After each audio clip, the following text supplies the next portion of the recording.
sera l'un des débats qu'on va ouvrir maintenant avec Luc Ferry qui va nous rejoindre. Merci beaucoup puisqu'on ouvre le débat des idées, le duel des idées, la puissance américaine, l'empire américain, ce qu'on lui doit, est-il toujours là? On va parler aussi des 80 ans de la victoire, de ces deux commémorations concurrentes. Regardez les images à Moscou, elles se préparent pendant que s'installent. Je vous en prie, installez-vous Luc Ferry. Et Danny Cohn-Bendit, voilà, passez devant la caméra, allez-y aussi, faites-vous tous plaisir, voilà. Est-ce que quelqu'un voulait repasser dans la caméra, Luc Ferry, pour faire un peu plus de mouvement? Merci beaucoup à vous, merci à Daniel Cohn-Bendit d'être avec nous en direct. Est-ce que Danny Cohn-Bendit nous entend? Oui, je suis là. Voilà, la fusée lunaire est là, merci beaucoup, on vous entend l'un et l'autre. J'aimerais, bonsoir à l'un et à l'autre, et merci beaucoup d'être là. Vous entendre sur ce moment que nous vivons, 80 ans après la victoire de 1945, ces deux commémorations concurrentes. D'un côté, on aura Kiev, Paris et Londres, et de l'autre, on aura Moscou, 8 mai et 9 mai. Est-ce que ça évoque en vous, voilà, dans un monde qui redevient en tension et en guerre à ce point-là? Luc Ferry. Oh ben moi, pas grand-chose. J'ai pas une passion pour la commémoragie qu'on vit aujourd'hui. Toutes ces commémorations m'ennuient à mourir.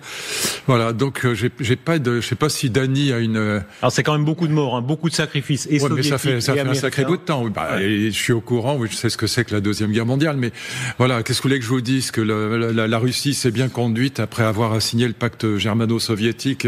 Voilà, et que l'Ukraine a été le pays de la Shoah par balle. Bon, voilà. Donc chacun a son passé épouvantable.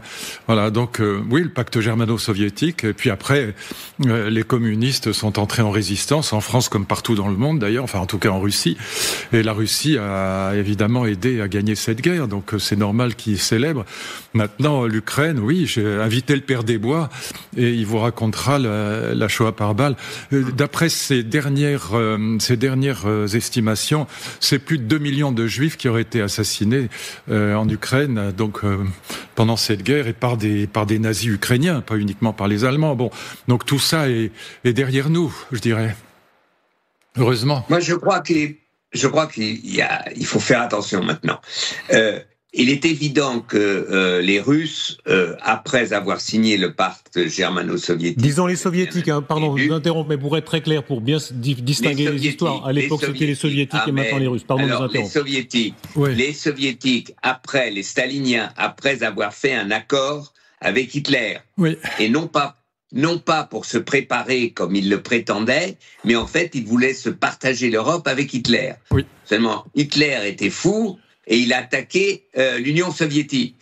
Je ne veux pas imaginer ce que serait l'histoire si Hitler n'avait pas attaqué l'Union soviétique et l'Union soviétique aurait continué à pactiser avec Hitler, premièrement. Deuxièmement, c'est vrai que l'armée rouge a été très importante pour rentrer en Allemagne et battre le régime nazi, battre Hitler. Les Américains ont débarqué et ils ont fait le boulot venant de l'Ouest. Seulement, ce que les Russes ne racontent pas aujourd'hui, c'est que la possibilité pour l'armée rouge de résister et d'aller à l'offensive contre les Allemands venait du fait que les Américains leur ont livré des tonnes, des milliers de tonnes d'armes, de nourriture, de tout ce dont ils avaient besoin, passant par l'Iran. Donc, dans l'histologie russe, on n'avoue pas aujourd'hui que l'armée rouge a été reconstruite, si on veut, avec les armes des Américains que leur livraient les Américains et les Anglais de l'Iran. Donc il faut faire, l'histoire doit être claire maintenant. Oui, les Russes ont été importants pour battre les nazis, mais oui, les Russes ont été capables parce que les Américains et les Anglais les ont aidés. Il y a effectivement une bataille historique, c'est-à-dire là on voit à quel point la mémoire compte. Yermak, le conseiller de la présidence ukrainienne, le chef de l'administration présidentielle à Kiev, qui dit exactement ce que vous dites en version ukrainienne. Malgré la propagande soviétique mythifiée sur une victoire de la Grande Guerre patriotique, les faits historiques racontent une histoire différente. Sans l'aide américaine, le front ukrainien et la pression britannique, la victoire de l'Union soviétique dans la Seconde Guerre mondiale aurait été impossible. Ce qui est vrai aussi, mais on voit que chaque camp veut dire, attention, les sacrifices ont été de notre côté, soit front occidental, soit front oriental. Oui, mais dans chaque pays, que ce soit en Ukraine, que ce soit en Union soviétique ou que ce soit en France, il y a eu la part d'ombre. C'est pour ça que je dis que les commémorations me fatiguent aujourd'hui, parce que nous, on a eu le régime de Vichy. Bon, l'Ukraine, il y a eu la Shoah par balle. Il y a eu le pacte germano-soviétique. Bon, en URSS. Bon, dans chaque pays, puis on peut prendre chaque pays européen. Et cette période a été une période tragique. Je suis pas absolument convaincu que ce qu'on appelle en général le devoir de mémoire soit très efficace. Moi, j'ai une autre vision des choses, qui est celle de mon camarade Marek Alter, qui a fait un très beau film qui s'appelle Tzedek, les justes, et dans lequel il dit il faut cesser de culpabiliser les gens avec le devoir de mémoire, il faut montrer des héros positifs. Et je trouve que c'est une très bonne idée. Oui, d'accord. Seulement, il faut que les peuples connaissent leur histoire. Ça, oui. Le devoir de mémoire ne veut pas dire culpabiliser. Je suis d'accord, les générations futures. Mais il y a des histoires quand même assez fascinantes. Aujourd'hui, par exemple, en Allemagne, il y a alors ça dépend des trentenaires ou même des gens de 60 ans, donc, qui retrouvent des photos de leur père, s'ils ont plus de 50 ans, ou de leur grand-père, des photos de soldats, donc de la Wehrmacht, en uniforme en Ukraine, à Kharkiv, à Kiev, etc. Et ils commencent à rechercher, mais qu'est-ce qu'ont fait nos grands-parents ou nos parents en Ukraine à cette époque? Et Luc, d'un côté, a raison qu'il y avait une des nazis ukrainiens, qui est ce qu'il appelle à Babillard, c'était les Waffen-SS et les Ukrainiens qui ont, par balle, massacré plus de 70 000 personnes. Il a tout à fait raison, les deux ensemble, mais que les Allemands découvrent que, en fait, on a une deuxième phase où la mémoire, c'est pas pour culpabiliser, mais c'est pour comprendre aujourd'hui les faits historiques et l'histoire. Donc, je suis d'accord avec Luc, il ne faut pas culpabiliser, mais l'ignorance, c'est pas ce dont nous avons besoin. Dany, je crois qu'il y a eu un petit malentendu. Moi, j'oppose quasi radicalement mémoire et histoire. Pour moi, c'est pas du tout la même chose. L'histoire, c'est vital. On comprend rien à ce monde, on comprend rien à l'avenir, si on veut comprendre quelque chose de l'avenir, sans être un historien. L'histoire, c'est la discipline reine à mes yeux. C'est la plus importante de toutes, y compris histoire des idées, histoire de la philosophie. Mais j'oppose, si tu veux, mémoire et histoire, en ce sens que, de toute façon, même pour toi et moi, qui sommes déjà des vieux, on n'a pas la mémoire de la guerre, ou très peu, voilà. Et pour nos enfants, ils n'ont pas la mémoire, voilà. Mes filles qui ont 25 ans, elles n'ont pas la mémoire, voilà. Et donc, en revanche, ce que je veux, c'est qu'elles comprennent l'histoire, voilà. Et que l'histoire, ça veut dire rappeler ce qu'a été le pacte germano-soviétique, ce qu'a été ensuite l'engagement des communistes, ce qu'a été la Shoah par balle en Ukraine, ce qu'a été aussi les pogroms en Ukraine, les pogroms d'Odessa en 1903, qui étaient abominables, une abomination. Bon, voilà, tout ça fait partie de l'histoire, et ça, je pense que c'est très très important. Moi, je suis passionné d'histoire. Je trouve que l'histoire, on ne comprend rien ni au monde ni à l'avenir sans être historien d'une certaine manière. Voilà, pour moi, c'est la discipline réelle. Mais la mémoire, tu vois, par exemple, je termine là-dessus. En ex-Yougoslavie, la mémoire était une catastrophe. Dès qu'on a décongelé, on a vu trois ethnies, trois religions qui se sont mises à se faire la guerre entre Serbes, entre Croates, entre Bosniaques. La mémoire et la décongélation, la mort de Tito, si tu veux, ça a été une catastrophe. Voilà. C'est pour ça que je me méfie, tu vois, de la mémoire. Oui, le problème. Tu as raison. Non, mais c'est un grand sujet, je le dis trop vite. Oui, pardon. D'un côté, ce que je crois, si tu prends la Yougoslavie, c'est qu'à partir du moment de la décongélation, comme tu l'appelles, au moment de la décongélation, eh bien, les Serbes ont voulu dominer, alors que Tito, l'idée de, même je sais pas, je vais pas dire si ça fonctionnait vraiment, mais l'idée de Tito, justement, c'est que ni les Croates, ni les Serbes, ni les Bosniaques ne dominent. Alors qu'avec la décongélation, ça a été la volonté de domination et donc des Serbes. Ça, c'est une chose. Ce que je trouve, moi, un peu dramatique, quand j'ai lu la tribune du dimanche aujourd'hui, c'est qu'après un sondage, alors c'est un sondage je veux pas, j'en sais rien, hein, mais un sondage, si c'est vrai que 49% des jeunes entre 18 et 29 ans disent qu'ils n'ont jamais entendu les termes d'Holocauste ou de Shoah. C'est aujourd'hui dans la tribune. Je sais pas, mais si c'est vrai, c'est dramatique. C'est-à-dire qu'en même temps, ils n'ont jamais entendu le Veldiv, ils n'ont jamais entendu la collaboration, ils n'ont jamais entendu toute une partie de l'histoire française qui, dans le monde d'aujourd'hui, est importante. Voilà, c'est tout ce que... Mais entièrement d'accord, évidemment. Mais il y a aussi, c'est vrai, je suis obligé de le dire, je suis désolé de le dire parce que ça peut paraître polémique, mais c'est pas le problème. C'est que il y a beaucoup de professeurs d'histoire qui reculent aujourd'hui à parler de la Shoah, tout simplement, et qui reculent à parler de cette période de l'histoire parce que il va y avoir des réactions dans la classe qui seront des réactions d'hostilité en disant, mais quoi, vous nous parlez encore des Juifs, mais alors et l'esclavage et l'islam, et voilà, et vous nous parlez encore de cette histoire de Juifs qui a conduit à la naissance d'Israël, etc. Bon, et donc il y a beaucoup de professeurs d'histoire qui témoignent du fait qu'il est devenu quasiment dangereux, difficile en tout cas, sinon impossible, de parler de la Shoah dans certains quartiers, pardon de le dire comme ça, en France, bien sûr. Et ça, tu vois, c'est un vrai problème quand même. C'est pour ça que ton indignation est juste. Ton indignation est tout à fait juste et compréhensible, et c'est aussi la mienne. Mais quand même, 49%, 49%, c'est plus que l'histoire réduite à ce que tu viens de dire, qui est vrai, je ne mets pas ça en question. Je crois qu'il y a aujourd'hui dans nos sociétés, parce que peut-être on a amalgamé mémoire et histoire, peut-être là, tu as une réflexion intéressante, eh bien, on a liquidé la mémoire et l'histoire. Quelles sont les leçons de l'histoire dont vous parlez? Lisez cet échange à distance assez étonnant entre Trump et Medvedev, chacun disant « nos morts, c'est nous, le sacrifice principal a été de notre côté. Trump, nous avons gagné les 2 guerres, personne ne nous a égalés en termes de force, de bravoure ou d'excellence militaire, mais nous ne célébrerons jamais rien. » Et du côté des Russes, c'est parce que nous n'avons plus de dirigeants qui savent le faire, nous allons recommencer à célébrer nos victoires. Il y aura un défilé le 14 juin. Du côté des Russes, Medvedev, notre peuple a donné la vie de 27 millions de ses fils et filles pour détruire ce satané fascisme. C'est pourquoi le jour de la victoire est le nôtre, et c'est le 9 mai.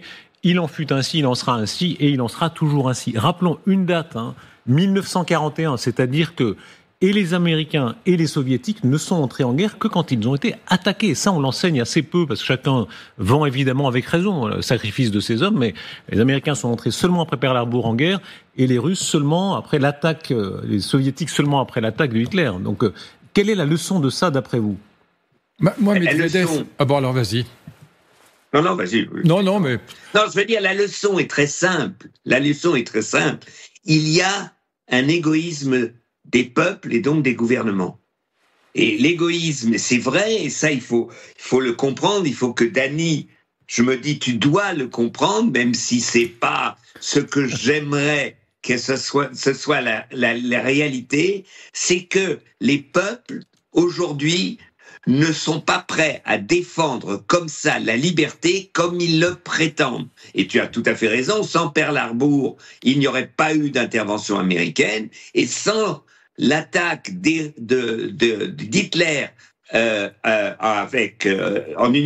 sur l'Union soviétique, il n'y aurait pas eu d'entrée en guerre de l'Union soviétique. Ce qu'il faut dire aussi, et ce que Medvedev ne dit pas, c'est que si les nazis n'avaient pas attaqué l'Union soviétique, l'Union soviétique aurait très bien voulu se partager le futur de l'Europe avec les nazis. C'est ça la vérité, et c'est ça le pacte germano-soviétique qui a été d'une analyse mensongère des staliniens en France et partout. Ils disaient non, ils n'ont signé que le pacte germano-soviétique pour se préparer à la guerre. C'est un mensonge, ils ne sont préparés à rien puisque Staline croyait qu'il était sur le même ordre d'idées qu'Hitler.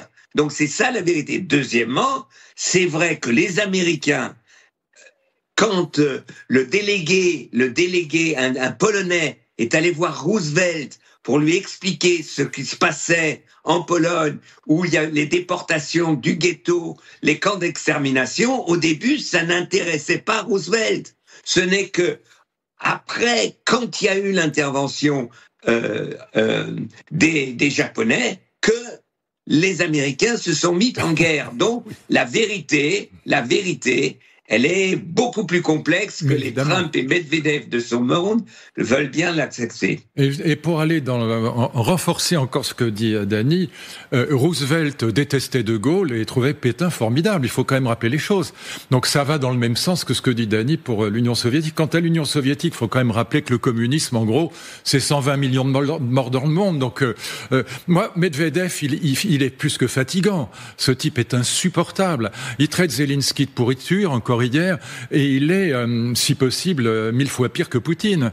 Voilà, donc c'est quand même un type qui continue à glorifier l'URSS, à glorifier le communisme, y compris stalinien, alors que, vous le savez, la dékoulakisation, les koulaks étaient les paysans, je rappelle pour peut-être les jeunes qui nous écouteraient, mais il ne doit pas y en avoir beaucoup à nous écouter, mais qui sont dans les 49%. Ils t'aiment bien les jeunes, Voilà, les koulaks étaient des paysans. Et donc, cette dékoulakisation, c'est plusieurs millions de morts. Et il y a une famine en Ukraine qui a été un véritable génocide, qui a été une atrocité absolue. Voilà. Et donc, organisé par Staline. Organisé par Staline, bien sûr. Bien sûr, c'est ce que j'étais en train de dire. Et donc, ce communisme-là que continue à défendre Medvedev, je cite toujours la phrase de Poutine, mais on va me dire, il est pro-Poutine. C'est pas ça. Ceux qui regrettent la chute de l'URSS n'ont pas de cœur. Ceux qui veulent la reconstituer n'ont pas de tête. Voilà. Et ça, au moins, je peux comprendre. Mais ce Medvedev est un type épouvantable. C'est lui qui demande d'ailleurs à Poutine depuis 2022 d'utiliser les bombes à neutrons et qui a traité encore, vous l'avez vu hier, Zelensky de pourriture. Ce qui est pas, c'est pas un langage acceptable. C'est un type qui est violemment belliciste et qui est un type assez immonde. Voilà. Donc, d'accord avec Dany, mais tu vois, chaque fois dans cette période-là, de tous les côtés, que ce soit pour Roosevelt qui trouvait encore une fois Pétain bien supérieur à De Gaulle, ou que ce soit en Union soviétique, ou que ce soit chez nous en France, je parle même pas de l'Allemagne, il y a une part d'ombre dont les historiens doivent raconter l'histoire à nos enfants. Voilà. Mes mémoires, mes filles en 25 ans ou 30 ans, mémoires, elles en ont pas de cette période-là. Vous parliez, Dany Cohn-Bendit, de l'égoïsme des peuples. Est-ce que, et là encore c'est une leçon de l'histoire qui fait écho à ces commémorations, est-ce qu'un peuple peut juger ses propres crimes ? La question s'est beaucoup évidemment posée par les Allemands. Très intéressante article aujourd'hui dans la Tribune du Dimanche sur Klaus Barbie, avec ces documents qui sont ressortis sur le tortionnaire de Lyon. Klaus Barbie qui d'ailleurs a même été utilisé comme indicateur par les services secrets allemands après la guerre. Contrairement au préjugé qui veut que les Allemands aient bien poursuivi leurs anciens nazis, quand on fait la liste de quelques-unes de ces figures, Klaus Barbie, tortionnaire de Lyon, que les Allemands n'ont pas d'eux-mêmes réussi à récupérer, c'est évidemment l'œuvre de la France. Von Braun, qui a été l'homme qui avait travaillé dans les camps de concentration, notamment à Dora, qui a été récupéré par les Américains, qui est devenu un grand héros américain, alors que c'était un grand criminel. Kissinger, le chancelier, la fameuse gifle de Beat Klarsfeld, qui avait rappelé son passé. Reinhardt, qui était un tortionnaire de la Pologne, qui a même été élu dans un parlement local en Allemagne.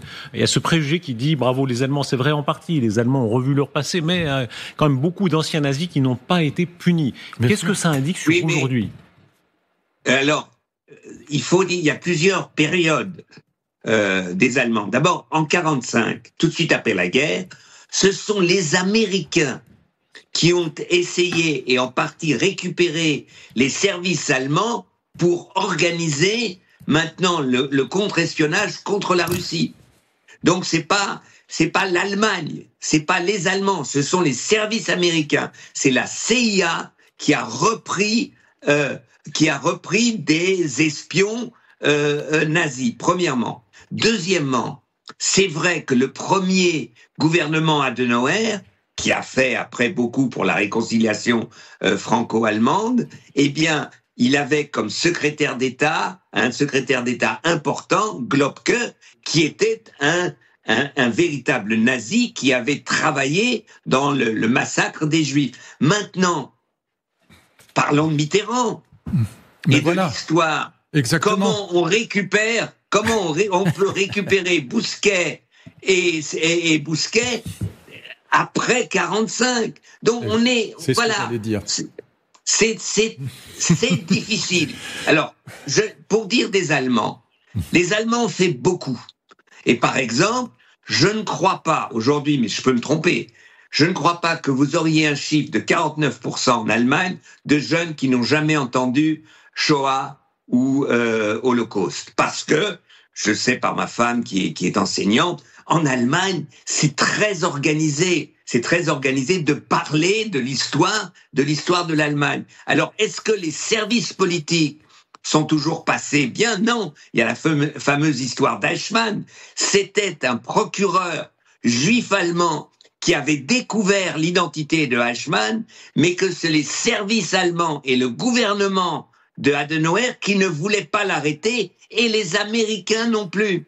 Et c'est pour cela qu'il a été voir le Mossad, et que c'est le Mossad qui a été récupéré Eichmann en Argentine pour le juger en Israël. Donc c'est vrai que tous les peuples, tous les services, tous les systèmes politiques, tous les gouvernements politiques, après 45, aucun était irréprochable.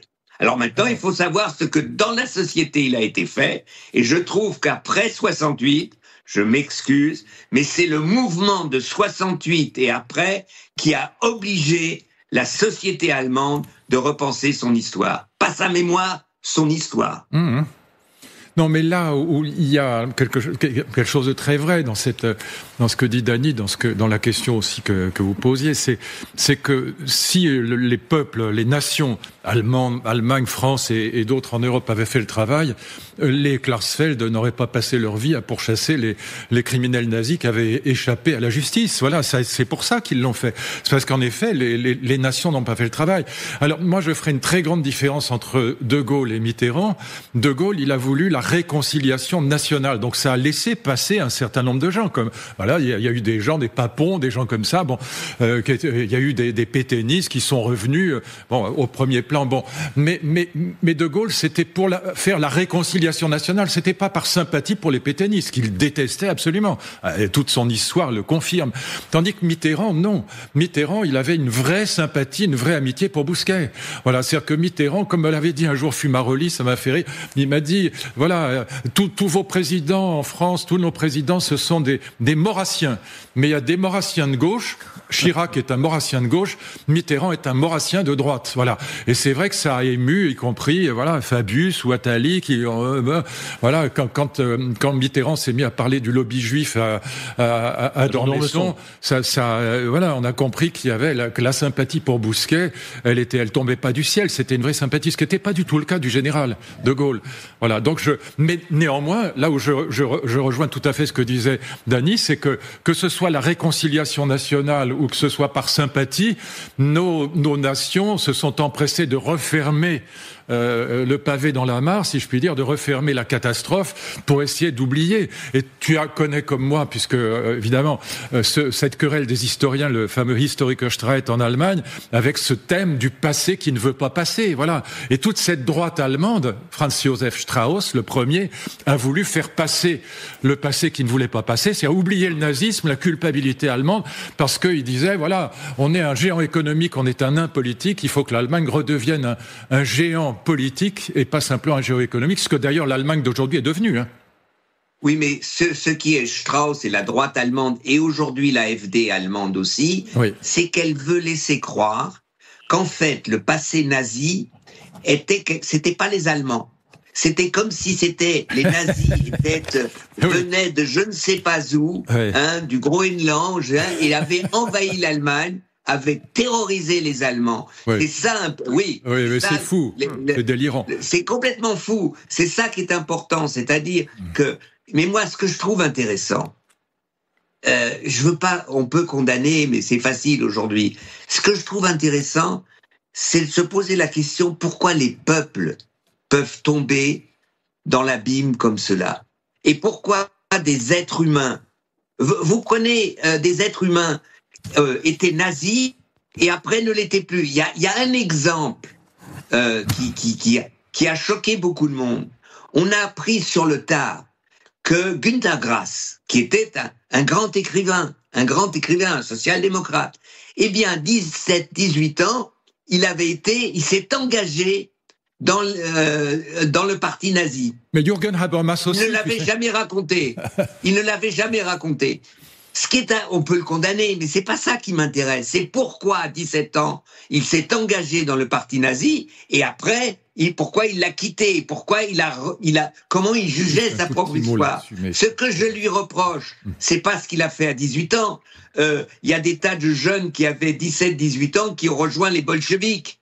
Rejoindre les bolcheviks, on peut dire c'était pour des belles idées, mais quand on rejoint les bolcheviks en 47, 48, 49, 50, ou quand on voit ce qu'ont fait les staliniens en Espagne, aux trotskistes, aux anarchistes dans la lutte pour la République, eh bien on se demande pourquoi ces gens-là ont tant changé? Que s'est-il passé dans leur tête? C'est ça qui est intéressant. Donc le problème de l'histoire, c'est pas de condamner, mais c'est de comprendre pourquoi les peuples peuvent évoluer et changer en bien ou en mal. Très bref, mais Jürgen Habermas avait été... Alors lui, c'était pas qu'il s'était engagé, mais il avait été à 14 ans dans les Hitlerjugend, tu vois, c'est quand même très étonnant. Et à l'époque, forcément, il y croyait. Après, il a tout de suite compris, très vite. Mais voilà, alors, bon, c'est le plus grand intellectuel allemand, le plus grand philosophe allemand, évidemment, un philosophe de gauche et social-démocrate. Non, je pense, Danick, sur la question que tu poses, juste un point. Je pense que pour les peuples, la question de l'ennemi est cruciale. S'inventer un ennemi, c'est absolument crucial. Ça te permet de te lever le matin en peaufinant tes argumentations, en détestant quelque chose et en te faisant passer pour quelqu'un de bien.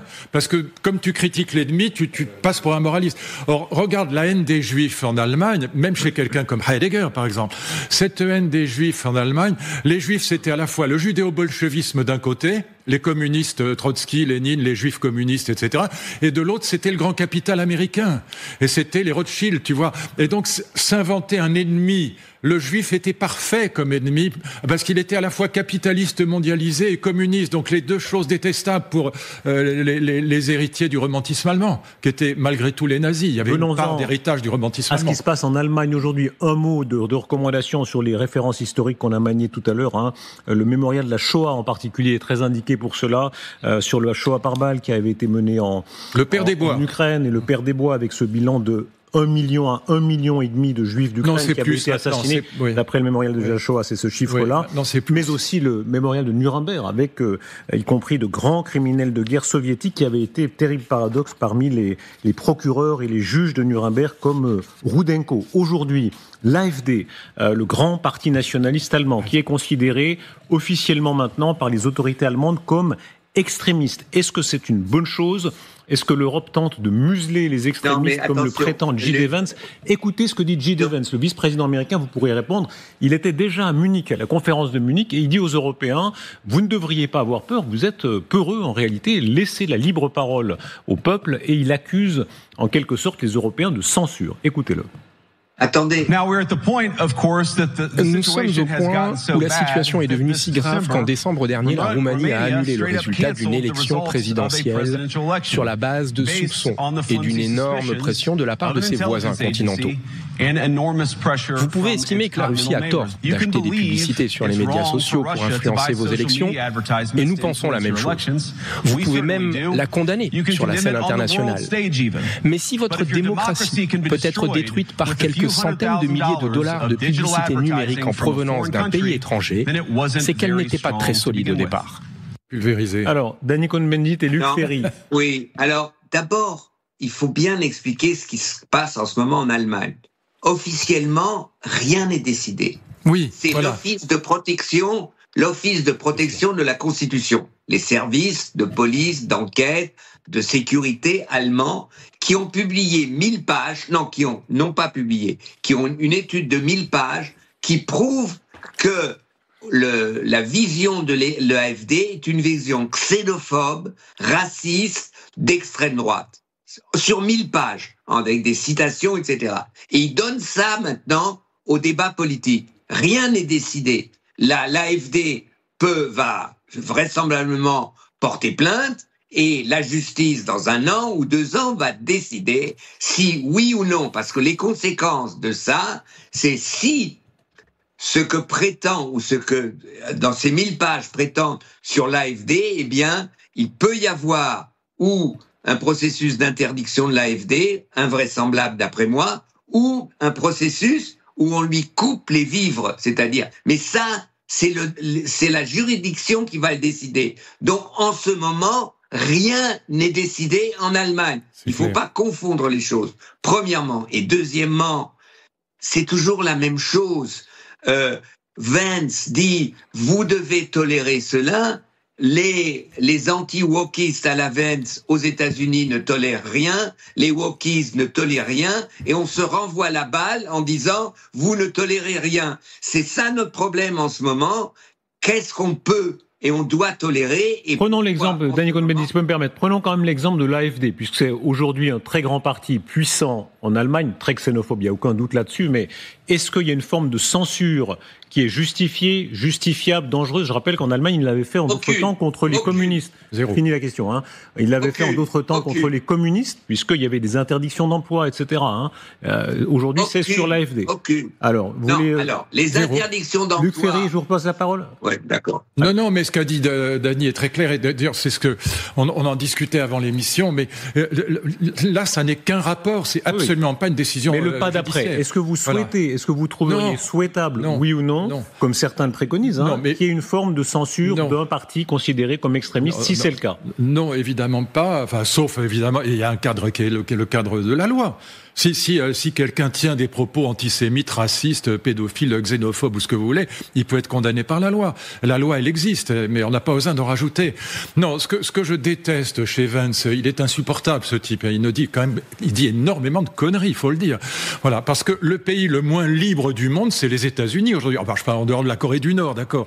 Mais c'est le pays le moins libre. Ce que disait Dany est entièrement juste. D'un côté, vous êtes pris par les wokistes, la cancel culture et les sensitive readers, et de l'autre côté, Trump qui coupe les vivres aux chercheurs à Harvard. Donc les intellectuels là-bas sont pris entre deux mâchoires d'un étau, le wokisme californien d'un côté, qui arrache d'ailleurs les étudiants qui arrachent les photos des otages israéliens dans les universités, puis de l'autre côté, vous avez Trump qui essaye de contrer le wokisme en supprimant les vivres aux chercheurs, à un certain nombre de chercheurs américains. Donc Vance dit n'importe quoi. Il faut quand même arrêter d'écouter ce crétin.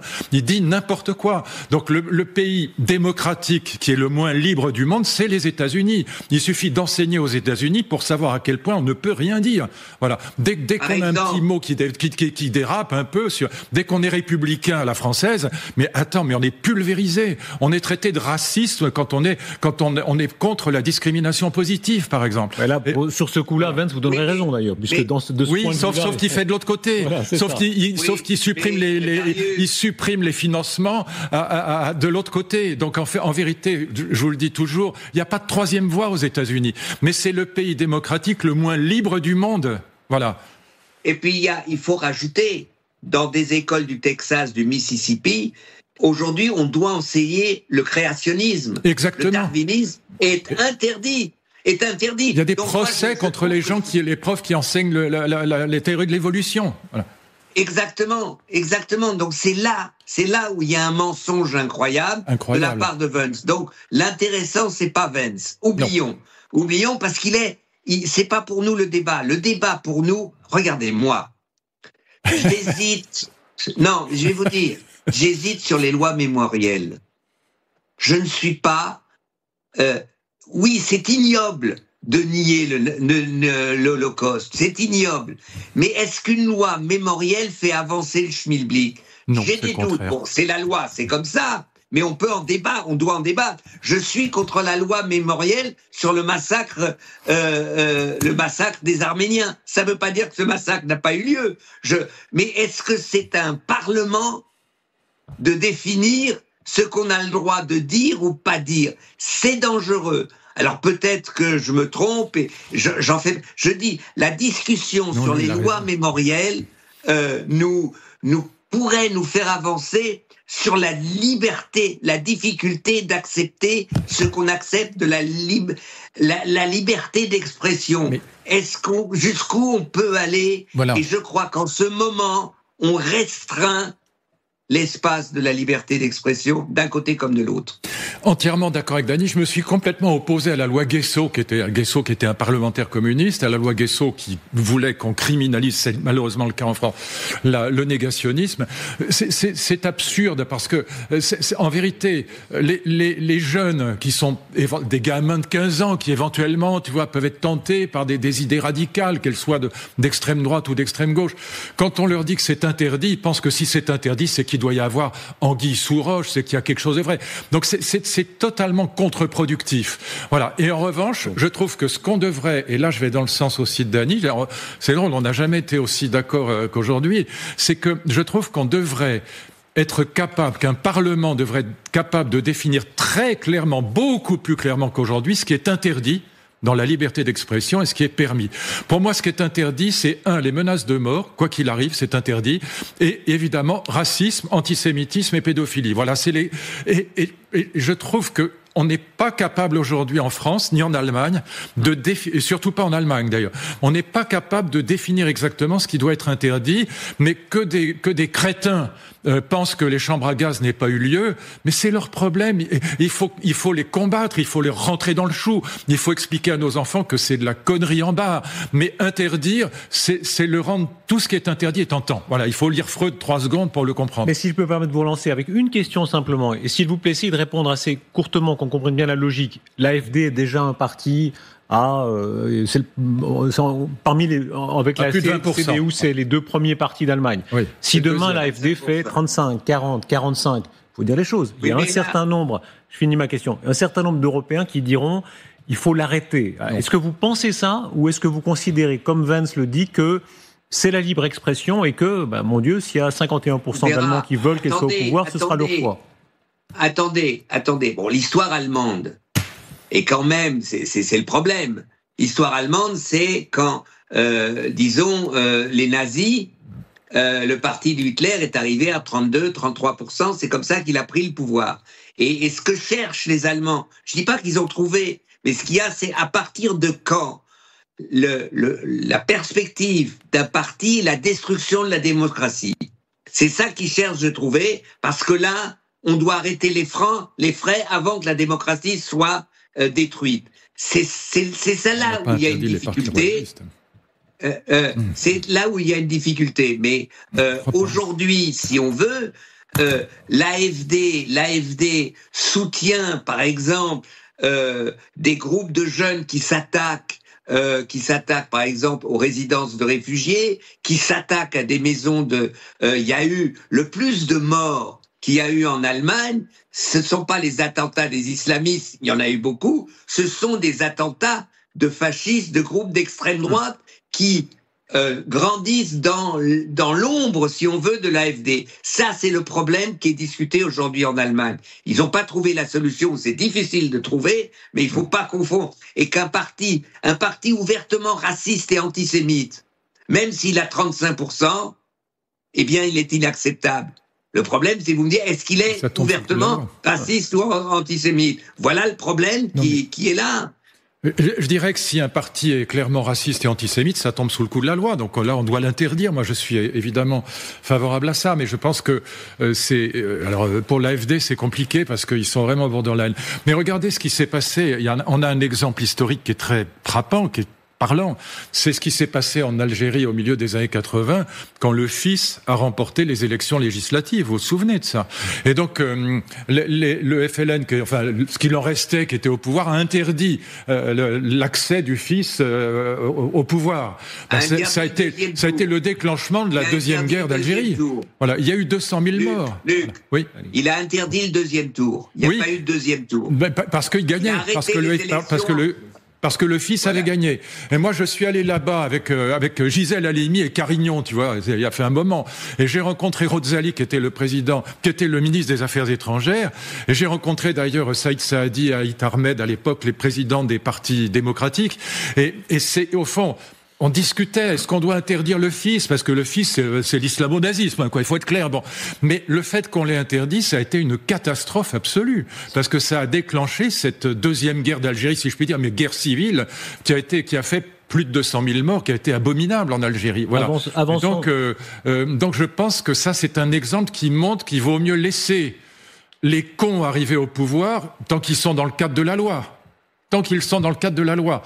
J'aimerais vous présenter. Le fils se serait déconsidéré. Avançons un peu, s'il vous plaît. Ces deux images, Trump dont on va reparler plus tard dans l'émission. Deux images. Trump qui se rêve en pape avec cette image produite par intelligence artificielle qui a beaucoup fait parler d'elle. Regardez. Et puis évidemment l'autre Trump, celui qui rencontre Zelensky dans la basilique Saint-Pierre. Et visiblement, il a été très impressionné par le décorum du Saint-Siège. Ça lui a plu très visiblement. Qu'est-ce que vous retenez de ça ce soir? Est-ce que c'est le Trump ce sens de la plaisanterie un peu contestable quand il se voit en pape, ou c'est le Trump qui finalement, contrairement à ceux qui l'accusaient d'être un agent russe, d'être complètement erratique, etc., conclut avec les Ukrainiens un accord salué d'abord d'ailleurs par les Ukrainiens? L'accord qui vient d'être signé est excellent. Pardon, je laisse la parole à Dany. Moi, c'est le meilleur qu'on pouvait imaginer. Je vous l'ai dit 50 fois ici. C'est ce qui protégera l'Ukraine des avancées de Poutine, beaucoup plus que quelques malheureux soldats français ou anglais ou allemands. Ce qui protégera l'Ukraine, c'est l'installation des États-Unis sur le plan industriel, commercial, avec cette exploitation des terres rares qui est absolument vitale pour la Californie. Donc, moi, je pense que maintenant, sur l'image du pape, juste un point. Dans la campagne électorale de Trump, n'oubliez pas qu'il n'a cessé de dire qu'il avait été sauvé par le Christ, la balle qui lui avait coupé un bout d'oreille, et qu'il était sauvé par le Christ, par Dieu, et que Dieu avait un dessein providentiel pour lui, que c'est pas par hasard qu'il avait été sauvé de la mort. Donc je pense que c'est pas entièrement une plaisanterie, et malheureusement, je suis convaincu que dans l'électorat républicain catholique, ça marche. Oui, l'histoire. D'abord, je crois que la signature de cet accord est un coup de génie de la diplomatie ukrainienne et de Zelensky. Oui. Non, pardon. Ah oui. Et non, c'est tellement pas lui. Mais si, c'est lui. Là, je suis d'accord. Écoute les deux, il faut deux personnes pour signer un accord. Hein. Ils sont tous les deux géniaux à vous entendre. Ils sont tous les deux géniaux. Vas-y, pardon, excuse-moi. Non. Quand l'accord proposé à la Maison-Blanche par Trump et par Vance, Zelensky ne pouvait pas le signer. Et il ne le signait pas. Et c'est pour ça que Vance et Trump lui sont rentrés dedans à la Maison-Blanche. Puis les diplomates ukrainiens, pied par pied, ont continué à discuter et à trouver un accord où, premièrement, pendant 10 ans, tout ce que cette exploitation va rapporter doit être réinvesti en Ukraine.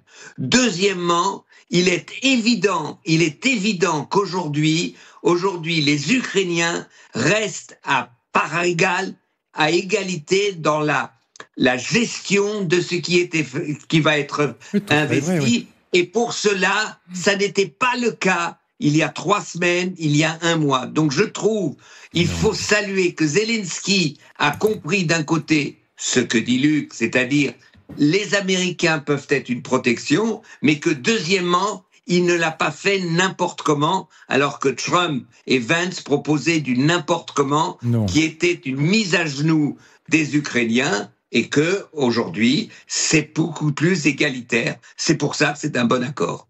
Non, mais ce que dit Dany est absolument juste sur le fond. Simplement, ce que tu sous-estimes à chaque fois, c'est la tactique de Trump. Trump commence par foutre une baffe au type qui est en face, que ce soit sur les droits de douane à l'Europe ou à la Chine ou à qui tu veux, ou que ce soit à Zelensky dans le bureau ovale, et ensuite il négocie. Et ensuite il négocie bien, il négocie très très bien.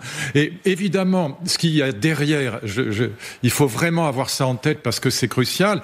La Chine, qui produit 95% des métaux rares, qui sont vitaux pour les voitures électriques, pour les smartphones, pour l'intelligence artificielle, ne donnera plus les métaux rares pouvoir aux États-Unis. Et donc pour Trump, cet accord-là était absolument vital. Donc c'est vrai que Zelensky était quand même en position de relative force dans ce débat. Et le résultat est parfait, parce qu'ils gagnent tous les deux, c'est gagnant-gagnant. Là-dessus, je suis d'accord avec toi.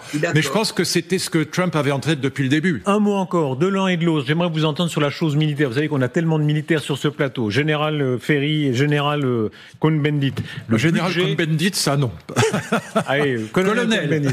Il veut quand même vous mettre un petit peu. Voilà, vous êtes quand même en compétition. Vous êtes vraiment des hommes de compétition. Hein. Regardez le budget américain. Fascinante continuité américaine. Trump qui coupe, qui taille un peu partout, mais pour le budget militaire et la sécurité. Là, il veut dépasser les 1000 milliards. On est dans l'ordre de la superpuissance. Est-ce que c'est une leçon pour ici l'Europe de l'Ouest quand on voit là le déchaînement de dollars qui continue de la part des Américains? Je ne sais pas si on peut voir s'afficher le graphique où on voit à quel point c'est une constance. Ce graphique est magnifique. On voit dans les années 80 comment l'Union soviétique, à l'époque là, rouge, essaye de faire la compétition puis elle s'écroule parce qu'elle n'y arrive pas. Et ce sont les États-Unis d'Amérique qui ont, au prix de sacrifices considérables, le contribuable américain s'est payé la surpuissance des États-Unis, génération après génération, au prix de ça. C'est-à-dire, c'est une immense puissance militaire. Ils n'ont jamais renoncé au gourdin militaire dont parlait Theodore Roosevelt. Quelle leçon c'est pour nous?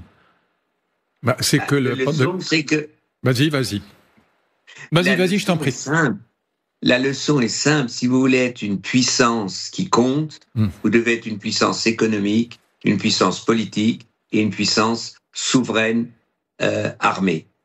C'est ça la leçon. C'est difficile pour des gens comme moi de comprendre, parce l'Amérique s'est toujours pensée comme la référence mondiale. Et pour être la référence mondiale, il faut avoir le dollar. C'était le dollar et son armée. Et la technologie. Le dollar vacille peut-être, et l'armée. Et je crois que l'impérialisme américain, alors ça peut changer. Aujourd'hui, l'impérialisme américain est prêt à se partager le monde avec la Chine. Avec les Russes, on verra, mais c'est surtout se partager le monde. Mais les Américains se sont toujours pensés monde. Et aujourd'hui, si l'Europe veut essayer de survivre, si nous voulons essayer de survivre, c'est par l'Europe. Et comme le dit très bien dans son texte Dominique de Villepin dans Le Grand Continent, eh bien, c'est à l'Europe d'organiser sa puissance. Moi, je trouve que c'est là la leçon que nous donnent les Américains. Et puis si on veut pas, on sera des vassaux des Américains. Les États-Unis, depuis 1945, se sont pensés comme le gendarme du monde. Ça supposait trois choses. Ce qu'a dit Dany, c'est-à-dire la puissance économique, la puissance militaire, et j'ajouterais la puissance technologique. Ils ont les trois. Maintenant, ce qui est vrai, c'est qu'on rentre c'est fini d'une certaine manière, on rentre dans un monde multipolaire. La Chine, en 1945, si je puis dire, c'était un pays sous-développé, comme on disait à l'époque. Voilà. La Russie, d'une certaine manière aussi, à cause du communisme. Bon. Là, on est dans un monde où les BRICS commencent à exister, avec la Chine dedans, où le monde arabo-musulman commence à exister vraiment comme puissance aussi religieuse, aussi intellectuelle, spirituelle. C'est très puissant, la religion. Et donc, les États-Unis ne sont plus aujourd'hui le gendarme du monde. On n'est plus dans un monde, unipolaire. Voilà. Alors, ça suppose de la part de l'Union européenne, de comprendre ce que dit Dany, c'est-à-dire que si on n'a pas la puissance technologique, la puissance économique et la puissance militaire, on sera en effet une colonie, ce qu'on est déjà aujourd'hui des États-Unis. Restez avec nous, puisque dans quelques instants, Marc Haddad reçoit Xavier Titelman d'abord, et notamment cette opération très marquante des Ukrainiens réussie contre la Russie. Et puis ce qui se passera le 9 mai, est-ce que les Ukrainiens vont tenter un coup pour gâcher la célébration de Poutine sur la place rouge, y compris avec la présence de Xi Jinping. Et ensuite, c'est Gérard Araud qui sera l'invité de Marc Haddad juste après cette interruption. À tout de suite. Votre programme avec